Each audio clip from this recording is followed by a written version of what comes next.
Bonjour. Alors, dans cette vidéo, nous allons apprendre à repérer un tableau de proportionnalité. Alors, qui dit proportionnalité dit deux grandeurs que l'on souhaite comparer. Donc, dans le premier exemple, ici, on est chez le boulanger et les deux grandeurs qu'on souhaite comparer sont le nombre de baguettes que l'on va acheter et le prix que l'on va payer.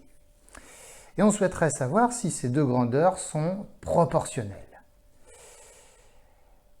Eh bien, dire que deux grandeurs sont proportionnelles, cela signifie que si on prend une unité d'une des deux grandeurs, elle correspondra toujours à la même valeur pour l'autre grandeur.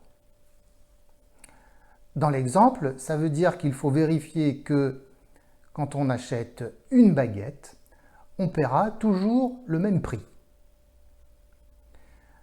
Alors, dans ce tableau, on remarque qu'il y a trois cas possibles. On achète 3 baguettes, 5 baguettes ou 10 baguettes. Il va falloir vérifier que le prix de la baguette ne varie pas. Alors, pour la première colonne, on achète 3 baguettes, on paie 3,6 €. Combien nous coûte la baguette? Il faut faire un petit calcul, il faut faire une division. 3,6 divisé par 3. On trouve 1,2.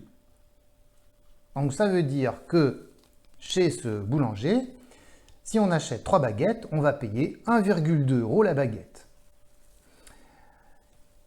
Faisons la même chose pour 5 baguettes. Chez ce boulanger, si on achète 5 baguettes, on paie 6 €. Combien va-t-on payer la baguette? On fait une petite division, 6 divisé par 5. Et ça nous donne encore 1,2. Ça veut dire que si on achète 5 baguettes, on va aussi payer 1,2 € la baguette. Il faut faire la vérification pour la troisième colonne. Si on achète 10 baguettes, on paie 12 €. On fait 12 divisé par 10. On trouve, là encore, 1,2. Donc ça veut dire que chez ce boulanger, qu'on achète 3 baguettes, 5 baguettes ou 10 baguettes, on paie toujours 1,2 € la baguette. Cela signifie que le nombre de baguettes achetées et le prix payé sont proportionnels.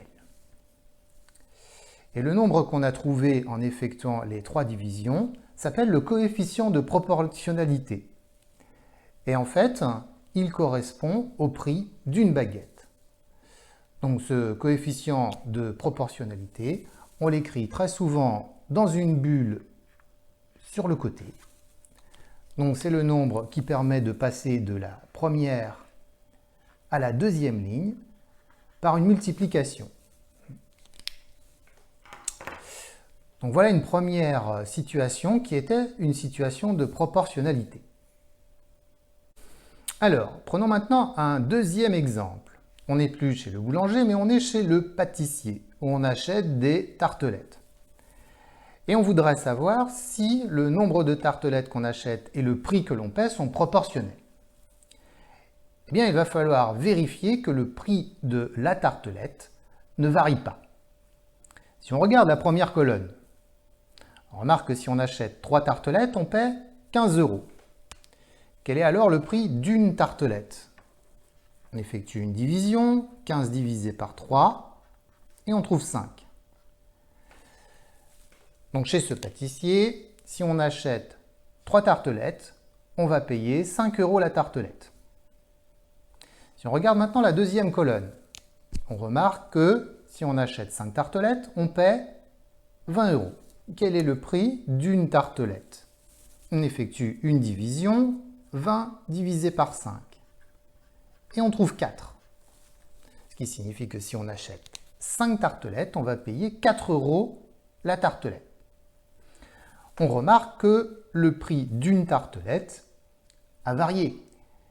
Il est donc inutile de faire le calcul pour la dernière colonne. On sait d'ores et déjà que chez ce pâtissier, le nombre de tartelettes que l'on achète et le prix que l'on paie ne sont pas proportionnels, puisque le prix de la tartelette varie. On ne peut donc pas écrire dans une bulle sur le côté le coefficient de proportionnalité, puisqu'ici, il n'y en a pas. Voilà comment on repère un tableau de proportionnalité.